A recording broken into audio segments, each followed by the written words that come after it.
Salam sejahtera dalam kasih Tuhan. Teman-teman, dalam konten saya kali ini masih seputar tentang lagu pujian sesat yang berjudul Alkitab telah menjadi penghalang untuk manusia mencari karya baru Tuhan. Nah, setelah saya selidiki lebih jauh, ternyata lagu pujian sesat ini diciptakan oleh salah satu kelompok aliran sesat yang menamakan diri mereka Gereja Tuhan Yang Maha Kuasa. Nah, Gereja Tuhan Yang Maha Kuasa ini sendiri dimulai di Cina pada bulan Maret tahun 1991. Nah, keberadaan mereka di Cina, mereka sangat berkembang, tetapi keberadaan mereka sendiri pun telah dilarang oleh pemerintah Cina karena sikap anti pemerintah mereka, sehingga mereka pun dilarang. Namun demikian, komunitas ini pun bertumbuh dan dianggap merupakan salah satu aliran sesat yang sangat berpengaruh pada waktu itu. Gereja Tuhan Yang Maha Kuasa ini didirikan oleh seorang wanita Cina yang bernama Yang Xiangbin.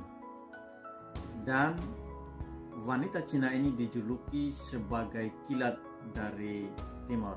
Dan wanita ini pun dipercayai sebagai Allah yang telah datang menjelma sebagai manusia dalam rupa wanita Cina, dan wanita ini disebut sebagai Kristus zaman akhir.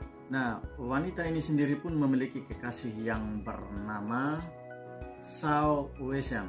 Nah, Shao Weishan ini dijuluki sebagai Imam Agung dan menyatakan dirinya memiliki sifat Allah. Jadi mereka percaya dan mengakui bahwa Yang Xiangbin ini adalah Yesus Kristus yang telah datang kembali untuk kedua kalinya ke dunia ini untuk menyelesaikan pekerjaan Tuhan di dunia ini. Sehingga kalau kita melihat dari sudut pandang teologi agama Kristen, ini jelas merupakan sebuah penyesatan. Kenapa saya katakan demikian? Karena memang apa yang mereka percayai dan mereka akui itu bertentangan dengan apa yang dikatakan oleh Alkitab, di mana Yesus yang disaksikan oleh Alkitab, yang lahir, mati, bangkit, dan naik ke surga itu adalah Yesus yang awal dan yang akhir. Alkitab mengatakan bahwa Yesus itu adalah Alfa dan Omega, yang awal dan yang akhir. Sehingga kalau ada Yesus lain yang datang mengakui dirinya sebagai Kristus selain Yesus yang disaksikan oleh Alkitab, itu adalah Kristus palsu. Jadi saya katakan bahwa wanita Cina yang bernama Yang Xiangbin ini, pendiri Gereja Tuhan Yang Maha Kuasa ini, dia adalah Kristus palsu. Itu kesesatan pertama dari Gereja Tuhan Yang Maha Kuasa. Kemudian yang kedua, mereka menganggap bahwa Alkitab adalah sebuah kesaksian sejarah yang sudah tidak berlaku lagi. Artinya Alkitab dianggap sebagai sebuah buku yang sudah usang. Sehingga dengan demikian pun dalam pengajarannya mereka menganggap bahwa Alkitab itu adalah sebuah penghalang bagi karya-karya baru Roh Kudus. Di sini jelas mereka menolak otoritas Alkitab sebagai satu-satunya firman Tuhan yang tertulis bagi orang percaya.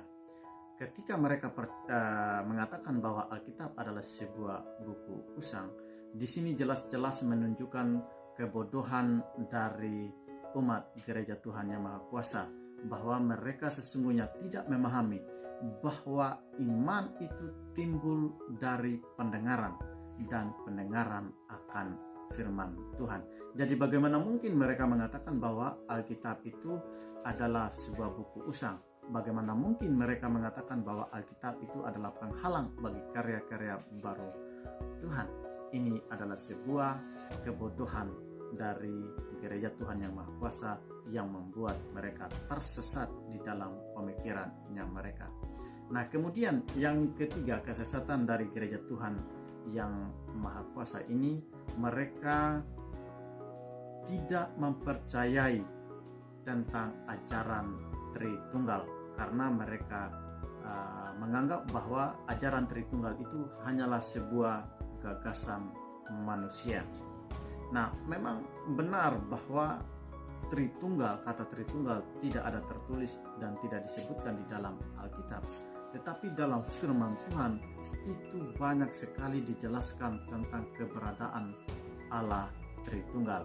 Dan kita pun percaya bahwa Allah yang kita sembah adalah Allah yang Tritunggal, Bapa, Putra, dan Roh Kudus. Tetapi ketiganya adalah satu. Kemudian yang berikut, yang keempat, kesesatan dari gereja Tuhan Yang Maha Kuasa adalah bahwa mereka menganggap bahwa seluruh karya pekerjaan Yesus Kristus di bumi, mulai dari kelahiran, kematian, kebangkitan, dan kenaikan Yesus ke surga itu belumlah cukup, artinya belum lengkap. Sehingga dengan demikian Allah merasa perlu untuk datang kembali ke dunia ini, dan sekarang ini sudah datang dalam rupa wanita Cina yang bernama Xiang Bin ini untuk melengkapi seluruh karya Tuhan di bumi ini.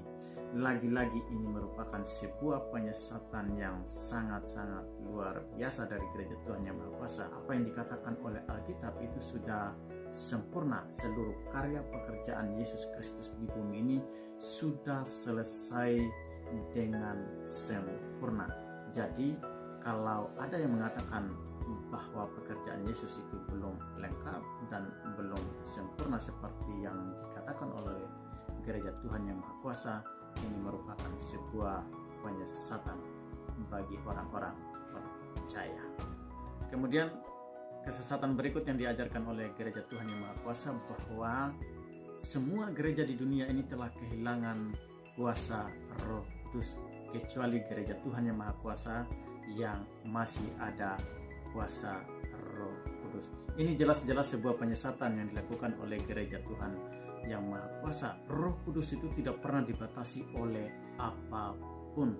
Roh Kudus itu tetap berkarya dalam hati dan kehidupan setiap anak-anak Tuhan. Jadi menurut saya gereja Tuhan Yang Maha Kuasa ini tidak pantas disebut gereja. Kenapa saya katakan demikian? Karena istilah gereja sendiri itu dikhususkan bagi orang-orang percaya, di mana istilah gereja itu berarti persekutuan orang-orang percaya yang dipanggil keluar dari kegelapan menuju terang. Nah, ini berbeda dengan gereja Tuhan Yang Maha Kuasa. Mereka memanggil orang keluar dari terang menuju kegelapan. Jadi sesungguhnya gereja Tuhan Yang Maha Kuasa ini tidak pantas disebut gereja. Tetapi ya sudahlah, karena mereka sendiri menamakan diri mereka adalah gereja, kita harus mampu membedakan mana gereja yang benar dan mana yang tidak. Jadi kalau saya di dalam hal penulisan gereja Tuhan Yang Maha Kuasa, saya lebih memilih untuk menuliskannya dengan huruf kecil semuanya. Hal itu saya lakukan untuk membedakan penulisan antara gereja yang benar dengan gereja yang sesat. Tetapi satu hal yang harus kita syukuri sebagai anak-anak Tuhan, bahwa sesungguhnya ketika Tuhan di pihak kita, siapa yang dapat melawan kita? Bagaimanapun hebatnya ajaran sesat yang dapat mempengaruhi iman setiap anak-anak Tuhan, kalau Tuhan di pihak kita, tidak ada satupun yang dapat memisahkan kita dari kasih Kristus. Kiranya Tuhan bekerja melalui Roh-Nya yang kudus memampukan kita supaya kita tetap berdiri teguh di atas dasar iman yang teguh, yakni kepada Yesus Kristus Tuhan kita